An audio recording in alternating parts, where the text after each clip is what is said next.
கர்த்தருடைய பரிசுத்த நாமத்திற்கு ஸ்தோத்திரம் உண்டாவதாக. இன்றைய ஜீவ வார்த்தை நிகழ்ச்சியை கேட்டுக்கொண்டிருக்கும் அனைவரையும் கர்த்தருடைய பரிசுத்த நாமத்தினால் வாழ்த்துகிறேன், ஆசீர்வதிக்கிறேன். இன்றைய தின தியானத்திற்கு தேவன் கொடுத்த வேத பகுதி, அது சகரியா தீர்க்கதரிசியில் இருந்த புஸ்தகம் 9ஆம் அதிகாரம் 12ஆம் வசனம்.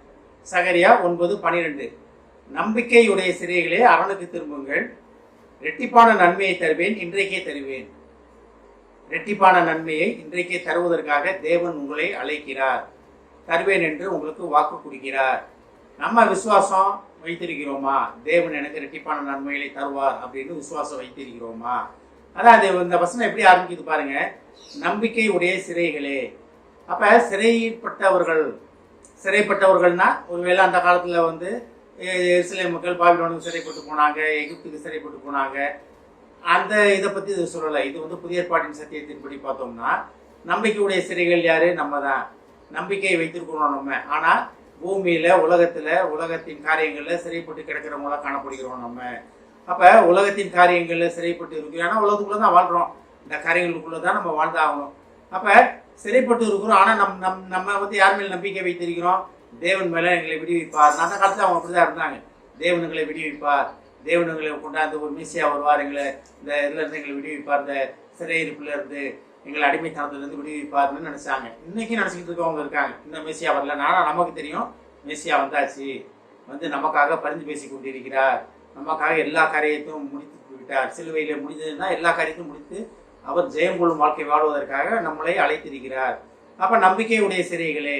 அப்ப நம்ம தான் சிறைப்பட்டு இருக்கிற உலக வாழ்க்கையில, உலக காரியங்கள்ல, உலக ஆசா பாசங்கள்ல சிறைப்பட்டு இருக்கிறவங்க நம்ம தான் நம்பிக்கையுடைய சிறைகள்.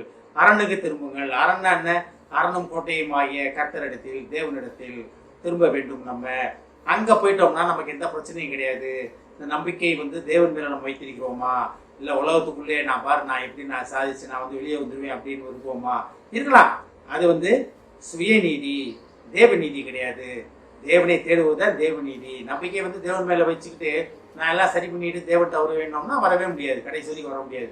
இருக்கிற வண்ணமாகவே ஏற்றுக்கொள்கிற தேவனிடத்தில் நம்ம இருக்கிற வண்ணமாகவே தேவனிடத்தை வர வேண்டும். அதான் அரணுக்கு திரும்புங்கள். அரணுக்கு திரும்புங்கள்னா இன்னும் கொஞ்சம் டீப்பாக உள்ள போய் பார்த்தோம்னா அரணான பட்டணங்கள், கோட்டைகள், அதாவது அடைக்கல பட்டினங்கள். தேவன் தான் அடைக்கலமானவர், அரணானவர். அப்ப அவர்கிட்ட வரும்போது தேவன் நம்மளை எல்லா நமக்கு எதிராக வர காரியங்களிலிருந்து அந்த அரணும் கோட்டையுமான தேவன் நம்மளை பாதுகாத்துக் கொள்வார். உள்ளே வைத்து உள்ளங்கையில் வைத்து தாங்கி நம்மளை பாதுகாத்துக் கொள்வார். அதான் நம்பிக்கையுடைய சிறைகளை அரணுக்கு திரும்புங்கள் பார்க்கிறோம் நம்ம. அதுல பாருங்க, இரட்டிப்பான நன்மைகளை தருவேன். எப்படி? தேவனிடத்தில் வந்தாச்சுன்னா கொஞ்சம் நன்மையெல்லாம் கிடையாது. இதை வச்சுக்க, இப்போதைக்கு உனக்கு இது போதும்ல, இதை வச்சுக்க, நாளைக்கு அடுத்த மாசம் தரேன், அடுத்த வாரம் தரேன், இதெல்லாம் காலியானதுக்கு அப்புறம் என்கிட்டவா, நான் அப்புறம் உனக்கு திருப்பி தரேன் அப்படின்றது கிடையாது. உலகம் அப்படி உண்டு. ரைட்பா, இதை வச்சு சாப்பிட்டு, இதை வச்சு நீ புடைச்சிக்கிட்டு உன்னால முடியலன்னா சொல்லு, நான் திருப்பி வரேன் அப்படின்றதான் உலக ரீதியான காரியங்கள். ஆனா தேவன்கிட்ட வந்துட்டோம்னு வச்சுக்கீங்களேன், அரணுக்கு திரும்பி விட்டோம் என்றால் நமக்கு இரட்டிப்பான நன்மையை தேவன் தருவதற்காக காத்து கொண்டிருக்கிறார். தேவன் எதுவுமே கொஞ்சமா கிடையாது. தேவன் அள்ளி கொடுக்கிற தேவன். வானத்தின் பலகணிகளை திறந்து இடம் கொள்ளாமல் போகும் மட்டும் நிரப்ப மாட்டேனோ என்று ஒரு சேலஞ்சா கேட்கிற தேவன் எப்ப நம்ம அரணுக்கு திரும்பும் போது, தேவனிடத்தில் திரும்பும் போது அது எப்படி சொல்றாரு பாருங்க. நம்பிக்கையுடைய சிறைகளே அரணுக்கு திரும்புங்கள், இரட்டிப்பான நன்மைகளை தருவேன். அது என்னைக்கு தருவாரா? இன்றைக்கே தருவேன். இன்றைய தினம், இந்த நொடி பொழுதுல தேவனே என்னை விடியும் ஆண்டவரே, நான் உங்கள்கிட்ட வரேன் அப்படின்னு மனப்பூர்வமாக நீங்க சொல்றீங்களா? இல்ல சும்மா போற போக்குல சொல்லிட்டு போறீங்களான்னு தேவனுக்கு அறிவார். தேவன் தெரிந்து கொள்வார், அறிந்து கொள்வார்.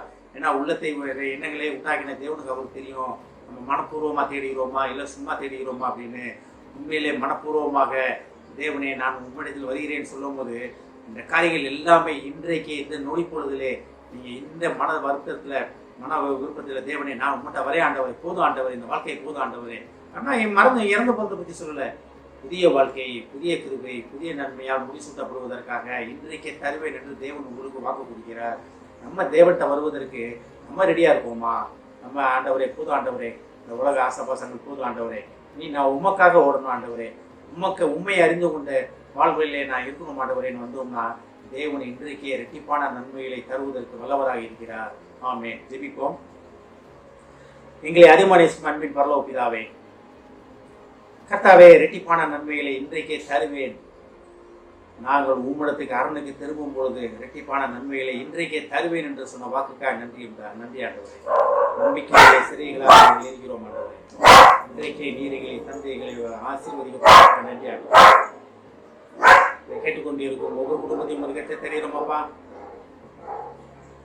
ஏஸ்தாப்னே இரட்டிப்பான நன்மையிலே குடும்பத்தில் உள்ளவர் பெற்றுக்கொள்ள உதேசம் ஆசீர்வதிக்கும். இயேசுவின் மூலமாக கேட்கிறேன் நல்ல பிதாவே, ஆமென். கர்த்தர் உங்களை ஆசீர்வதிப்பாராக.